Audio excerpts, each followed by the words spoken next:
phakani suwara ngokuthi bendifonela la nto ayisena msebenzi phakani ayisena msebenzi phakani sabaxelela abantu beChiefs nabeSundowns ukuthi thina besihlele singazifuni thina istar sesibini right kakhulu thina ibadge yethu njengoba inestar esi1 izawungcola zizidaya ezininzi sizifuni thina izidaya ezininzi.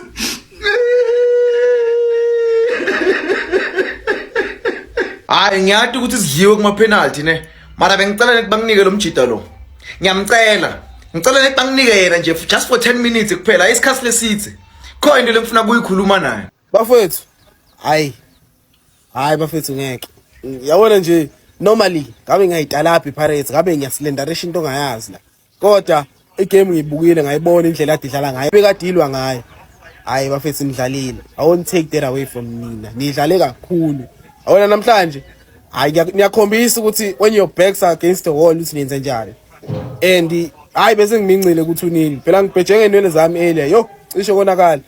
It's unfortunate ngoba phela nwinanga nami inwele zami ngiyisusa izivumelane besisho njalo kodwa nidlalile bafethu I won't take that away from you nidlale kakhulu yabona bafethu iPirates ama fighter kona nikhombisile ukuthi nidlala sokwethi enkulu yabona niyacisa cishe nifike kuleli izinga leli niyafika kancane thina sonikhombisa ukuthi kwenziwa kanjani i-team makumele iwine sizofika sithele induku kusasa nizobona kahle nenze show sineyibuka igame.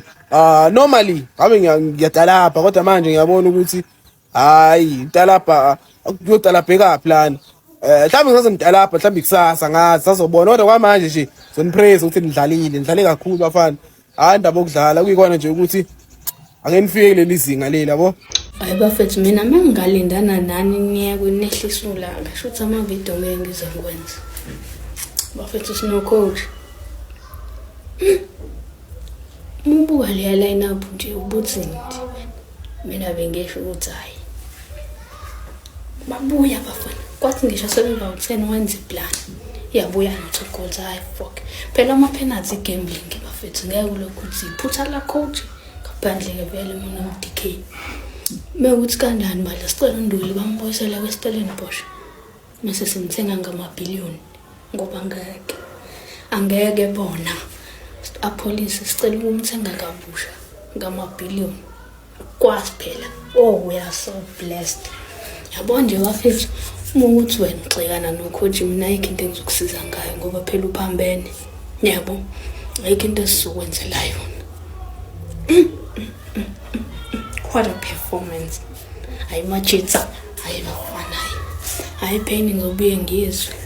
Hayi unlucky mabhakani abafethu ehlisana emoya nehlisa inhliziyo sikwamukeleni lokho sekwenzakalile kahle thina ashawanga ibhola la ashawanga ibhola sishawe ukunderstand ukuthi kusho ukuthini ukuyodlala eAfrica.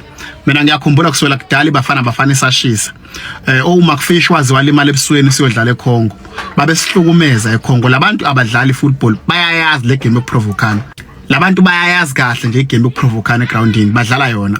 Kuyacaca ukuthi iPirates ivele ishawa ngalo 3-0 akusiwona u3-0 ucacile kahle u3-0 nje ufana nalento yade yenzeka ubonile kade sebeyiqala futhi lento le and ureferee wenza ama mistake wakhipha umdlalo wethu ngered card ingafanele yabo.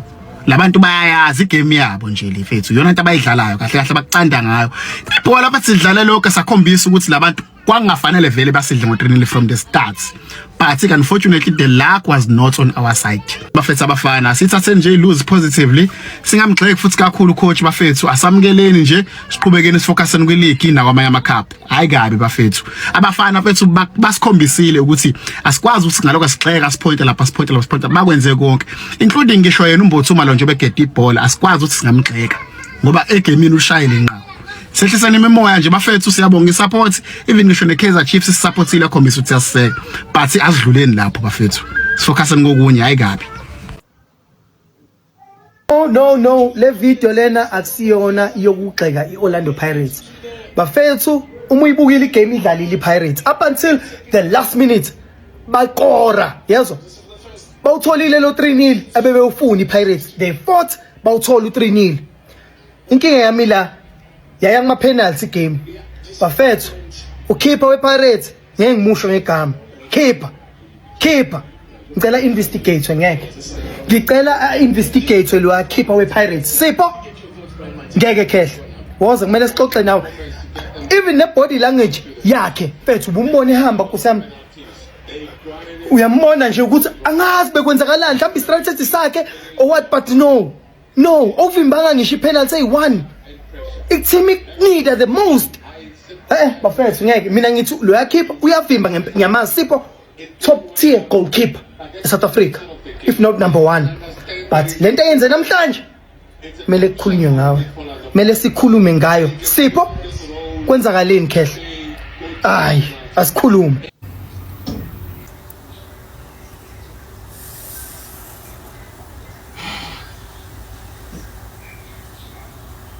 Pirates, after doing so well and coming back to win 3-0, you losing penalties like that. I still blame Otto. I take Otto. Awa. You normally go straight. Why did you today change it? Otto always goes straight and direct. Just hope that penalty doesn't break the girl's confidence. Yo. Pirates, after coming back like that, you're losing in penalties. And Pirates played well. I'm a Buccaneers, unlucky man. It's penalties. Penalties are one of those things where it's just, it's always 50-50 on the day. But why did Sipho Chine look so flat? Was he tired or something? Like, Chine, you can see that what they're doing, they're waiting for you to commit. One or two of them just stand there and then make the decision. But hey, you're the professional. Let me not tell you what to do. Hey, Pirates were unlucky, guys. I guess now probably only Sundowns left in the CAF Champions League to represent us. Unlucky, Mapakane. You can't take it too hard on because Orlando Pirates did play well. They did come back. I was still questioning Abdel Salam's subs. How you leave Maswanganye on and you take off Mbule. But hey, it is what it is. Penalties are tricky. So unlucky, Orlando Pirates. Unlucky, manish. Oh, Orlando Pirates. Chaba futhi ngiyabheja ngabadlali beOrlando Pirates. Ngiyabheja ngabadlali beOrlando Pirates. Niwashaye nyani lamagoli awu3. Ewe nidliwe niphumile kuCAF kubhlungu kodwa guys abadlali benu ndithi abadlali benu. Yo guys nikulwile ukulwa Orlando Pirates, nikulwile ukulwa yebo nihlulwe egcineni kodwa ambalwa ama team ebengenza lento eniyenzile. Ayabafana ngiyabheja mina ngabadlali beOrlando Pirates.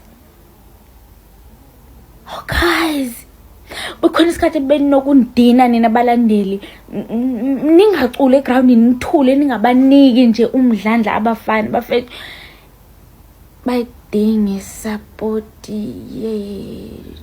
no. Wow guys, what an emotional roller coaster. Pirates needed 3 goals in the game to send it to penalties, and they got 3 goals. Osman Apollos scored in the 94th minute to send the game to penalties, 3-3 on aggregate. And then, after you would think that we then could get it over the line, lose on penalties. The penalty shootout went to sudden death, and Umpatuma, who actually scored the 2nd goal in the game, a great header, misses the target, and Pirates crash out of the CAF Champions League. I really thought, after we made it 3-3 in the last minute, that we were going to get this over the line. Incredible comeback, incredible crowd in Soweto again. Yeah, just wasn't to be. And that's it. It's the end of the CAF Champions League run for done before it even started. But yeah, did well to win the game 3-0, but just couldn't get it over the line. Abanye bona bengeke baze bafike nasema penaltini. Kodwa ngifuna ukuthi Kaizer Chiefs ngoba kuzobe kuthiwa mina and angizwani inkulumo.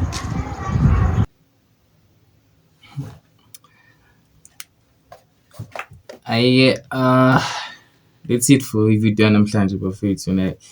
Then as Bonel, I'm kind of devastated, but at the same time, I'm not discouraged. Like angilahlanga ithemba ngePirates because abajita abadlalile mfethu. Like ayikho into ongayisho that will make me say we had a bad game. Okay, sure. Lapha nalapha the game was kind of like it decision making sometimes we sharp, but we played. Even in starting 11 isingena uMakgopa, we scored 3 goals. That's something engeke sithathe for granted bafethu, because a lot of people already bese counted out ukuthi ngeke sifike ngisho kuma penalty. They were like mhlambe sokora nje li-1 and that's it. And yeah, it's a hard one to take, but like I can take it. Even though it's hard, I can take the defeat because sidlalile mfethu. Like we played our hearts out there. But uthi the moment ngibona uSipho Mbule ecula nama-fans lapha si-prepare for ama-penalty, I was like, hey Sipho, that's too early. That's too soon, yabo. And I feel like we jinxed. Sipho jinxed the win for us. Because we celebrate it, but you understand my emotions and feels like we're all happy with you made a comeback, but then it wasn't meant to be. And you know, I want to talk about the Sipho chain. Because like I don't think khona umunye umdlali singapoint ifinger ukuthi it had a bad game or kanjani abadlalile.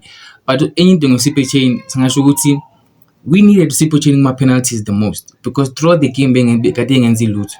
We needed Sipho kuma penalties.